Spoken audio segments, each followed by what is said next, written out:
Bom dia, boa tarde, boa noite. Esta é mais uma edição de Pedro e Cora, aquele nosso programa, aquele seu programa, aquele meu programa, aquele programa da Cora, sobre tudo que é digital e às vezes sobre outros assuntos, né? Pedro e Cora, como vocês sabem, toda terça-feira, toda quinta-feira, no canal de YouTube no meio ou na sua plataforma favorita de podcast.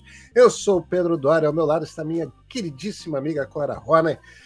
Cora, hoje é digital ou é outra coisa? Ou é mais ou menos? É mais ou menos, de uma certa maneira, talvez, quem sabe. De que vamos falar, então? Daquilo que a gente não consegue não falar nessa época. Né? O que será? Que será, que será? Nós vamos falar sobre a campanha eleitoral, inclusive nas redes. Então... É digital. Então vem com a gente. É digital.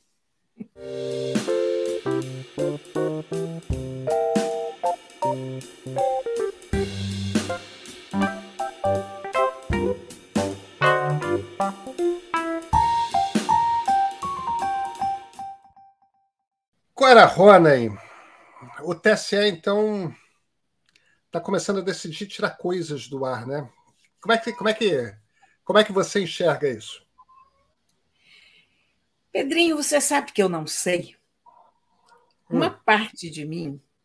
Então, vamos começar do começo, né? A TSE tirou conteúdo jornalístico do ar. Tirou aquela referência ao canibalismo, tirou referência... Bem, vamos... Na propaganda gratuita, né? O TSE não censurou jornais. Mas na propaganda... Na propaganda, isso, desculpa, faltou eu contextualizar isso. Então, mas era uma entrevista do Jair Bolsonaro para o New York Times em 2016, em que ele falava que ele quase comeu um pedaço de um índio, sabe-se lá em que tribo antropofágica é essa. Não tem certeza de que isso de fato tenha acontecido. Parece mitomania do Bolsonaro, inventou uma mentira. De qualquer jeito, é ele próprio falando que por ele tinha comido um pedaço do índio. Tipo, comer canibal, né? Comer por via oral. Isso. Comer a lá Dom Pedro Fernando de Sardinha. Isso. Eu não sabia que ainda tínhamos indígenas antropofágicos no Brasil, mas segundo o Bolsonaro... Foi isso que me espantou, que foi uma entrevista ao New York Times, ao correspondente do New York Times em 2016, né? Não foi isso? 2016? Isso. Então, ele diz que ele estava lá naquela região norte, em algum lugar, e alguém falou para ele que havia um ritual de canibalismo, um índio sendo preparado ali do lado. Ele não diz exatamente em que circunstâncias esse índio estava sendo preparado, se o índio tinha morrido de morte natural, matada. Ele diz que o índio estava sendo cozinhado e que convidaram ele para ir lá provar, e ele, sim, queria ir lá comer um pedaço. E aí ele falou para o pessoal da comitiva, vamos lá, e o pessoal da comitiva não quis ir, então ele só deixou de comer um pedaço de índio, porque o pessoal da comitiva foi frouxo e não foi. Mas ele não queria ir sozinho, porque ele achava que podia ser arriscado, né? Ele não foi sozinho porque ele é covarde. Se é que isso aconteceu, nós sabemos que ele é um covarde, ele é um poltrão, é o que ele é. Enfim. Sem boas maneiras à mesa. Então, eu acho que faz todo sentido que ele quisesse comer um pedaço de índio, mas, enfim, faz sentido que ele não fosse lá sozinho. Há várias coisas dessa história que estão contadas, certo? Porém... O nível de surrealismo, tipo, Luiz Buñuel, Salvador Dalí se juntam e vamos fazer um roteiro de filme. Olha, Oswald de Andrade na veia, você quer o quê desse país, né? O mundo explodindo, grandes questões no país, a terra está indo para o brejo. A questão ambiental é a coisa mais séria que a gente pode ter. E a gente está aqui discutindo um canibal, a gente está discutindo Satã, porque aí do outro lado ele disse que o Lula tinha ligações com o satanismo. Então, enfim, essas coisas o TSE tirou do ar. E as pessoas estão na dúvida. Eu já li coisas pró, contra, muitas pelo contrário. se isso é censura ou se isso não é censura. Se isso é um ataque à liberdade de expressão ou se não é. E aí a questão é a seguinte, à primeira vista, isso me parece censura, sim, e, aliás, à segunda vista também me parece censura, e a terceira também, porque é o que é, censura. A questão a discutir aqui é a seguinte, é se essa censura pode ou não ser feita, deve ou não ser feita, se há uma previsão legal para que ela seja feita ou não. Enfim, a questão é que também isso dá uma munição para o Bolsonaro, do tamanho de um bonde, porque uma das coisas que o meio bolsonarista mais tem insistido, o que eles mais têm falado, é que o Brasil hoje não é uma democracia por causa da justiça, por causa do judiciário. O que o Bolsonaro ameaça fazer é cercear o judiciário. Então, é aquele momento que você fica pensando, mas, gente, olha o terreno minado em que a gente está andando. Porque, de um lado, você tem um judiciário que tem dado munição ao Bolsonaro. Por outro lado, esse mesmo judiciário tem segurado o Bolsonaro em muita coisa contra a democracia, contra nós, contra o país. Então, se ficar, o bicho pega, se correr, o bicho come. O que a gente faz? Qual é a visão? Clara, eu acho o seguinte: a coisa de Lula é satanista, eu acho que tinha que ter tirado do ar, porque você não tem nenhuma comprovação. Se por acaso você tivesse uma foto do Lula, um vídeo do Lula, testemunhas que disseram eu estava ali num ritual satanista com Lula, eu acho que não tinha que tirar no ar, acho que tinha que manter no ar. Por essa razão, eu acho que a coisa do Bolsonaro canibal, tem um vídeo dele falando. Ele não nega que tenha falado aquele vídeo. Na verdade, quem fez aquela gravação foi o Carlos Bolsonaro. E o Carlos Bolsonaro que publicou lá atrás, em 2016.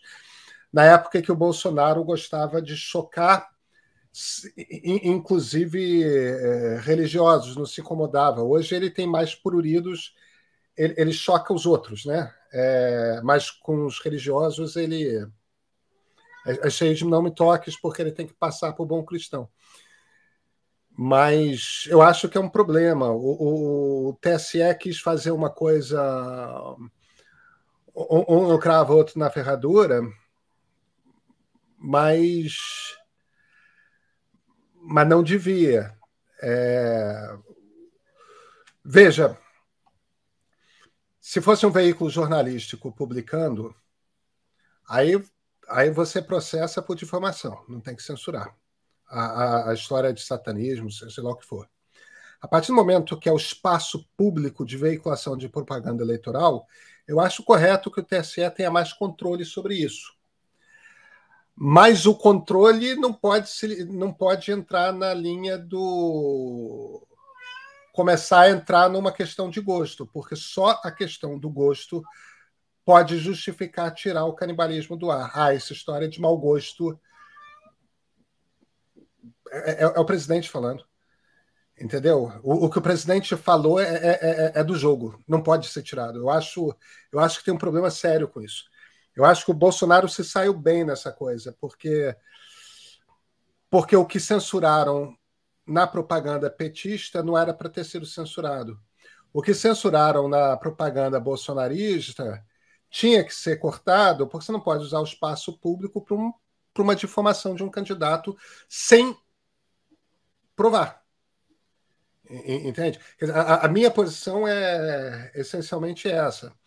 Agora, Clara, faz parte de uma campanha que é surreal num nível inacreditável, né? Porque você sabe que a história da maçonaria, dos vídeos e fotografias do Bolsonaro em ritual maçom, tudo indica que, de fato, custaram votos ao presidente, né? Mas olha, o que a essa altura A gente pode definir que custa voto ou não custa voto.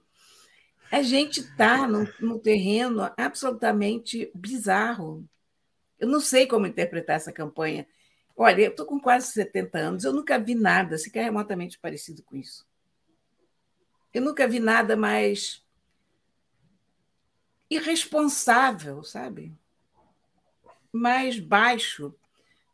Porque uma campanha presidencial não é para ser uma campanha de xingamentos ou uma campanha de aumentar os medos não justificados da população. Você dá corda para a superstição. Daqui a pouco vão dizer que a sede do partido é mal assombrada. Vou fazer.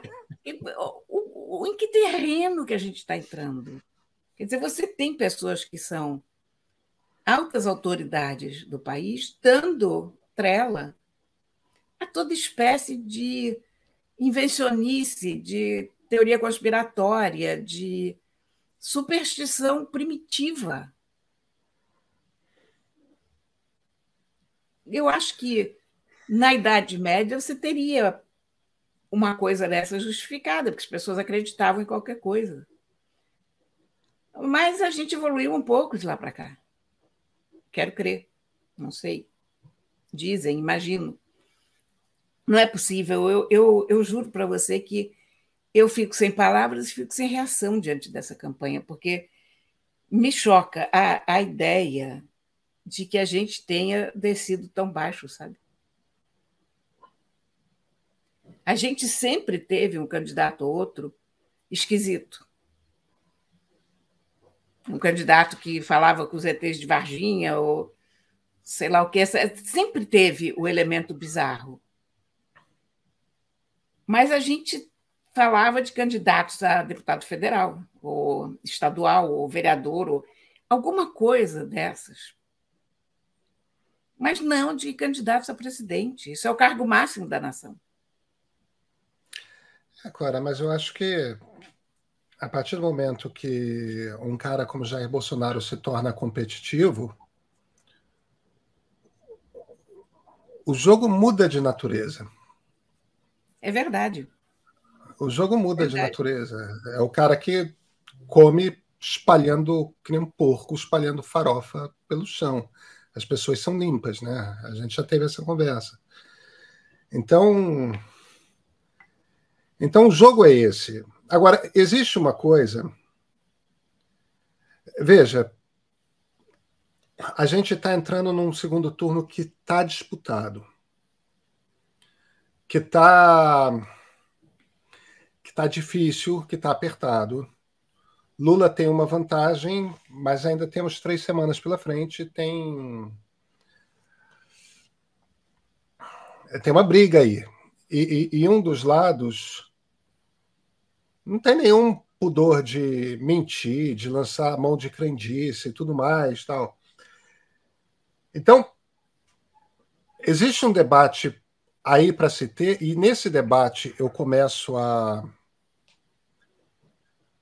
ter minhas dúvidas, que é esse processo de... O PT está descendo degraus no ataque, né? Quando você começa a fazer um ataque, ele é maçom, entendeu? Maçonaria é uma bobagem, é um clube de classe média de interior, entendeu? Ele de meia dúzia de desembargadores, tal, aí eles botam aquelas fantasias. E eu estava brincando com o Christian e com a Marilis outro dia, maçonaria, essas coisas sempre me lembram aquela sociedade secreta dos Flintstones, né? Que eles botavam uns chapéus azuis com chifres compridos, de pelo tal, e tinha uns comprimentos que eram assim, né? Umas coisas assim.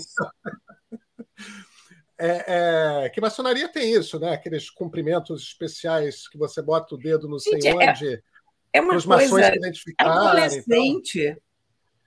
É um pouco, Cora. Mas que no fim das contas é uma coisa assim de clube de mútua ajuda. Mas no fim das contas é uma brincadeira de homem adulto. Deixa. Eu gosto de futebol. Entendeu? Eu gosto de perder a voz quando o Flamengo está jogando jogo importante. É brincadeira de homem adulto. Tá tudo bem, entende? Nós homens gostamos de continuar brincando, Cora. É uma espécie de Rotary Club com tintas É, secretas. o Rotary não tem nada de secreto, né? Mas é isso, é uma espécie de Rotary Club com tintas secretas. É que, no fim das contas, é uma coisa de você... é também clube de mútua ajuda, né? Eu, com as coisas que eu posso fazer, eu ajudo você, porque você é meu irmão maçom, enfim. Eu No fim nunca das contas, quando... entendi. Você sabe que eu não entendo o preconceito contra a maçonaria, do modo geral, porque É uma coisa da era vitoriana, né? é, Ou então a Igreja Católica também tinha um problema, porque os iluministas eram maçons no século XVIII, né? Os filósofos, tudo mais,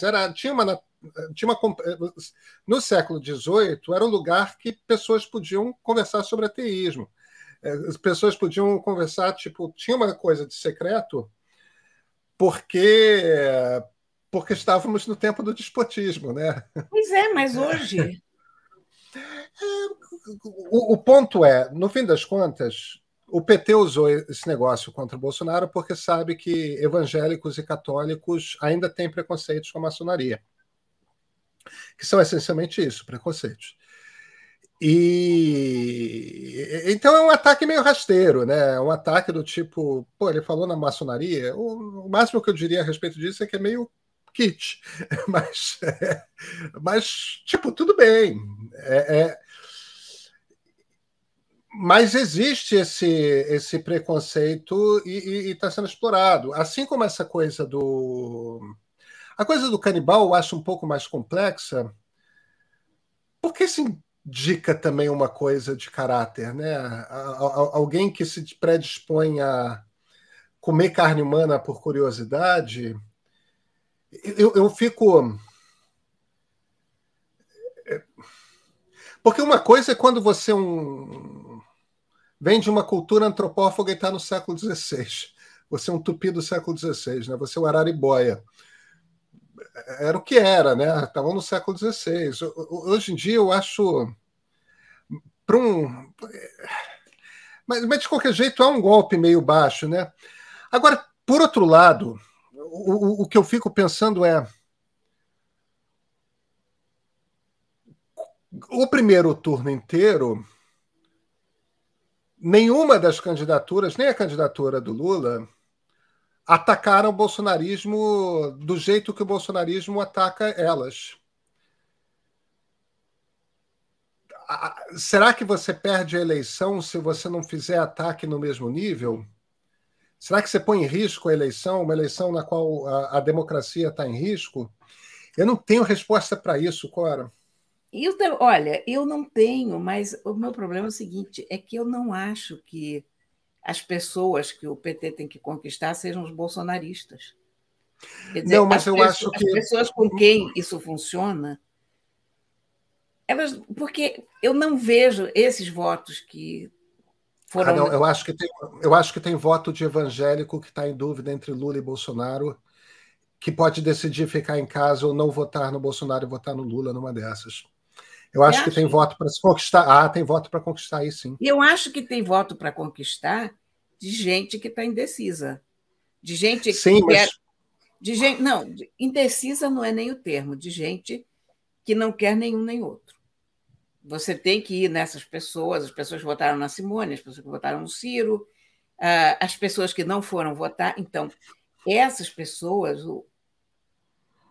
você tem que chegar nessas pessoas e dizer a elas: olha, vale a pena você vir votar em mim, etc. e tal.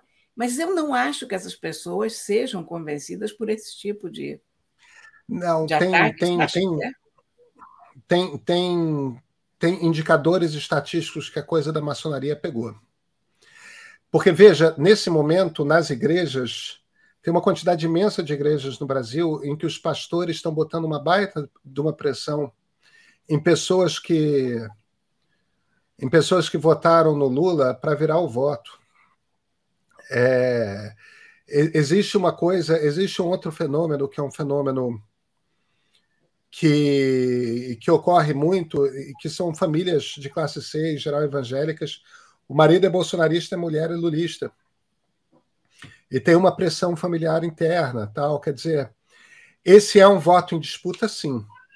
O voto que é sensível a esse tipo de argumento da antropofagia, da maçonaria, esses votos existem, são suscetíveis.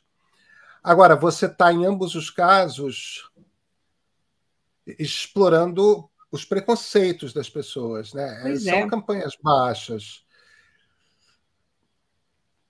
O problema é como é que você faz uma campanha com guardanapos e talheres de prata. Não, eu não sei, Pedrinho. Eu realmente eu te digo que eu acho que uma campanha dessa é um desserviço para o país, num grau assustador.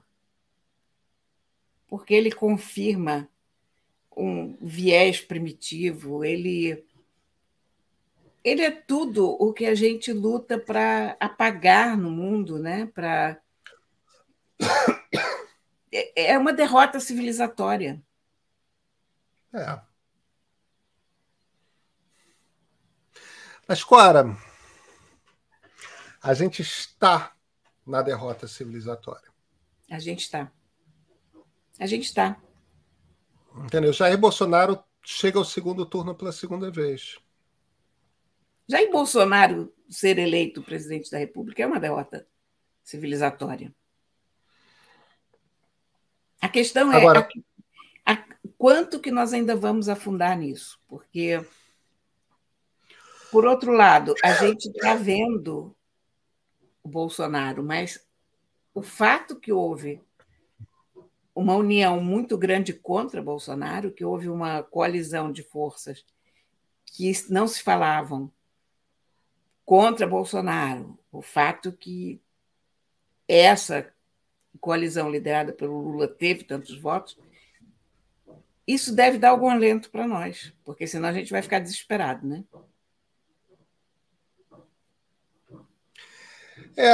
Hoje eu estava acompanhando pela internet um evento, porque é um evento de um grupo do qual eu participo, chamado Derrubando Muros,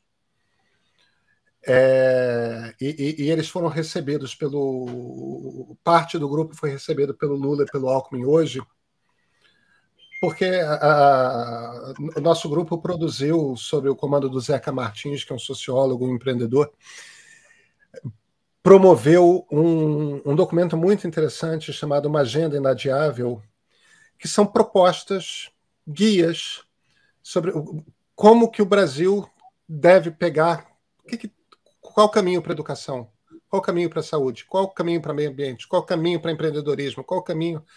Então, tipo, é um super time, tipo, o mundo digital, né, o físico digital, o Silvio Meira que escreve. A Priscila Cruz encabeça, junto com o Ricardo Henrique, com o Paz e Barros, a parte de educação. Aí você vai indo assim, é só gente extremamente qualificada. Elona Jabo, a Joana Monteiro, tá, uma turma faz a questão de segurança pública. Documento assim, tipo, putz, algumas das melhores cabeças do Brasil. Enfim, foi... Agora, tinham outras pessoas lá. Aí, num determinado momento, o Mercadante agradece e tudo mais, aí fala, eu queria chamar a atenção de algumas pessoas que aqui estão presentes. Aí chama o Zé Aníbal, o Pimenta da Veiga e o Aloísio. E no dia anterior, o Tasso Gereissati tinha estado lá, todos os ex-presidentes nacionais do PSDB, todos lá, foram lá posar para... Quer dizer, a gente teve a declaração de apoio, de voto no Lula, do FH, do Armínio, do Pércio Arida, do Edmar Baixa, da Helena Landau, do Pedro Malan. Quer dizer, a gente vê todo o tucanato de alta plumagem, como se dizia antigamente, todo declarando voto no Lula. Isso é positivo. Isso é um dado. É uma das coisas que a gente... Porque não é apoio ao Lula. É uma É a manifestação democracia. do Bolsonaro. É a democracia. É a Exatamente. compreensão de que Exatamente. é a compreensão que apenas uma candidatura representa o apoio à democracia liberal. O outro é a ruptura democrática. Exatamente. Mas o fato que a gente ainda tenha gente capaz de perceber isso e de trazer isso a público é significativo. E eu acho que a gente tem que realçar isso também. E eu acho que é um perigo a campanha resvalar para um nível baixo quando a gente. Eu não sei, Pedrinho, não sei nem o que eu estou pensando direito, porque eu tô tão. Eu acho que a campanha deveria ser feita com isso, com os marcos de democracia, de amplidão dessa frente que se formou, da disparidade de pessoas. Então, o que você deveria ter nessa campanha política não era o Lula falando, eram as outras pessoas, sabe? Eu Bota acho. o Alckmin, mas não pode ser o Alckmin se fazendo de populista, porque ele não foi lá para fazer o populista, ele foi lá para fazer o Alckmin. Então não Claro. adianta o Alckmin chegar e gritar Lula, Lula, porque isso não dá certo. Eu acho, Cora, que a gente ainda vai ter o momento direta já, né? O momento Frente Ampla pela Democracia, em que a gente vai ter aquele palanque com toda a gama da democracia brasileira presente num comício do Lula. Eu realmente espero que a gente possa ver esse momento, porque eu acho que essa imagem, tipo, imagina, o Lula, o Ciro Gomes é um cara que não vai para isso. Mas Simone Tebet vai estar lá, as grandes cabeças do PDT certamente vão estar lá, as grandes cabeças do PSDB vão estar lá, as grandes cabeças do MDB vão estar lá, governadores. Eu realmente gostaria de ver um palanque que mostre a diversidade ideológica desta frente Exatamente. democrática que está sendo montada.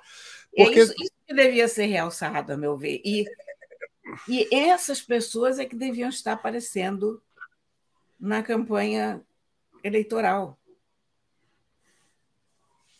sabe? Porque quando você bota lá artistas, esquece os artistas, pelo amor de Deus. O público que poderia ser convencido pelos artistas já foi. Agora você tem que convencer os que acham que os artistas mamaram nas tetas da Rouanet. Tira eles. o que não aconteceu, né? Mas, enfim. Sim, eu sei, mas você sabe Eu que é sei o que você que. sabe. Eu sei. É o Desculpa, eu entendi o que argumento. você falou. É o argumento que todas as pessoas bolsonaristas usam, e elas estão francamente convencidas disso e não vêm com nenhuma simpatia à propaganda política sendo feita por artista. Não é por aí. Bota as pessoas em quem elas votaram para falar. Né?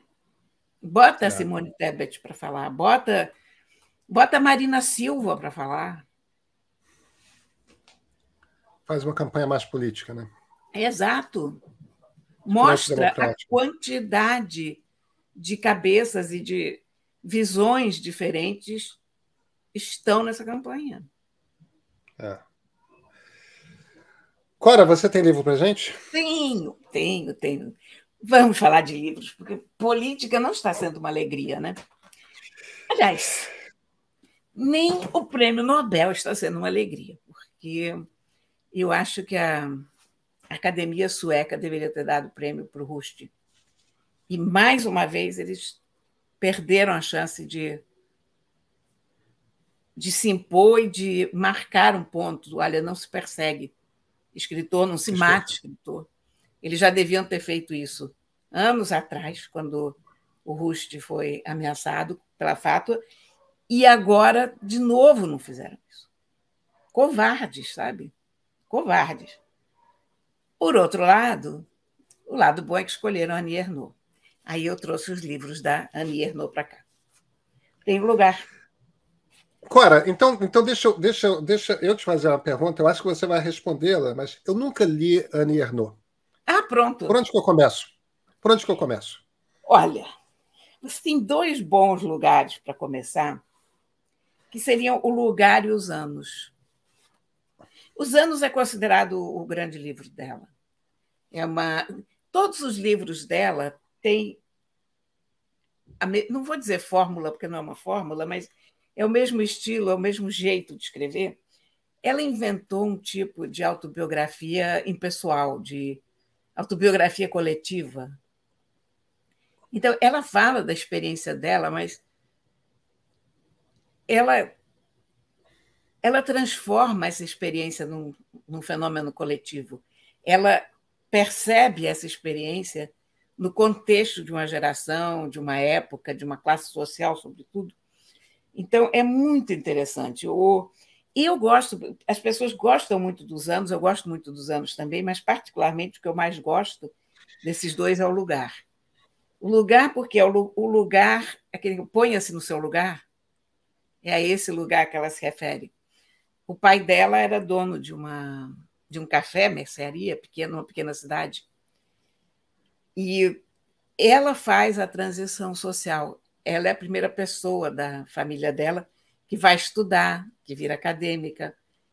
Ela ascende socialmente. Então, o lugar é uma memória de família sobre aquela mercearia, mas também sobre o que foi essa mudança, o que representou essa menina sair desse lugar e ir para uma universidade e estudar e, na verdade, ter vergonha dos pais. Sabe? Então, é um livro... Coisa difícil de escrever, hein? Muito. Ela entra... Ela tem um jeito... Ela é extremamente corajosa. Corajosa no sentido mais visceral da palavra, porque ela realmente se desnuda, sabe?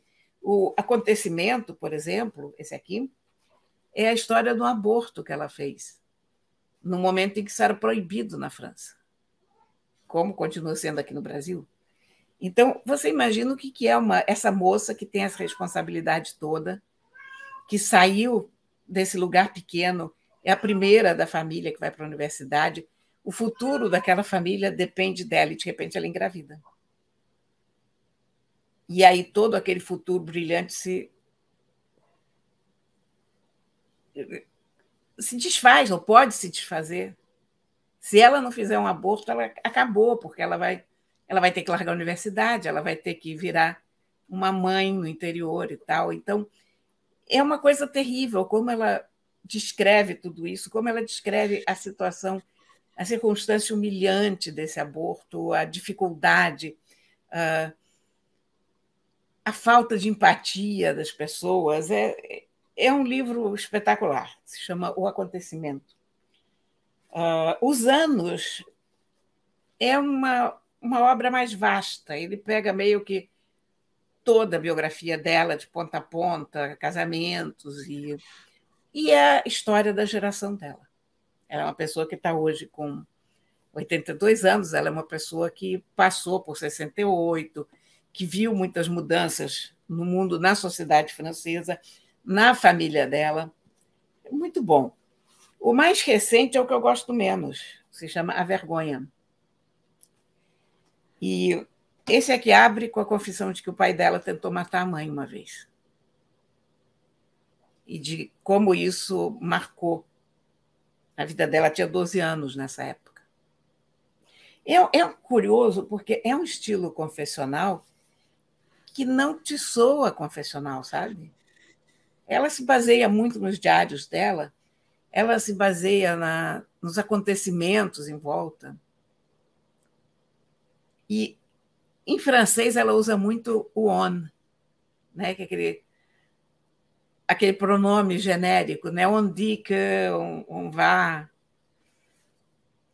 Você não sabe quem é on. On sou eu, on é você. Alguém diria que, né? É uma coisa meio exatamente. assim, né? É uma coisa genérica e muito coloquial em francês. E ela escreve maravilhosamente bem. Olha, vou dizer uma coisa, até para pessoas que estão com attention span reduzido, são livros ótimos, que conforme você vê, eles são bem pequenininhos, mas eles são muito cheios de conteúdo, são densos, são ótimos livros. Eu fiquei muito contente com esse Nobel. Só não fiquei muito contente porque foi o Nobel errado, mas se não tivesse a história do Salman Rushdie, eu estava soltando fogos ali, porque eu sou aquele modelo que torce para Nobel. Em essência, o Nobel tinha que ter ido para o Salman Rushdie, mas a Annie Ernaux certamente é alguém que merece um Nobel de Literatura. Muito, merece muito. Já merecia há vários anos. Tá bom. É isso. Clara, então vou eu procurar a Annie Ernaux. Leia o lugar, você vai ficar fascinado. Comece com o lugar. Vou ler sim. Ou com o acontecimento. O acontecimento também é um. Mas para pegar o estilo dela. Tem uma pessoa aqui que não jantou, sabe? Que está nos fazendo companhia aqui. Clara, vou te deixar com Pessoa, porque eu aposto que é o Pessoa. É o Pessoa, é ele. É claro, miado de siamês. Eu conheço a voz. Eu conheço o sotaque. Olha aqui quem está aqui. Ó. Eu conheço esse sotaque de longe. É ele. Coitado, está querendo o jantar dele. Tá ótimo. Cora, nos vemos então na quinta-feira? Nos vemos na quinta-feira. Até quinta-feira.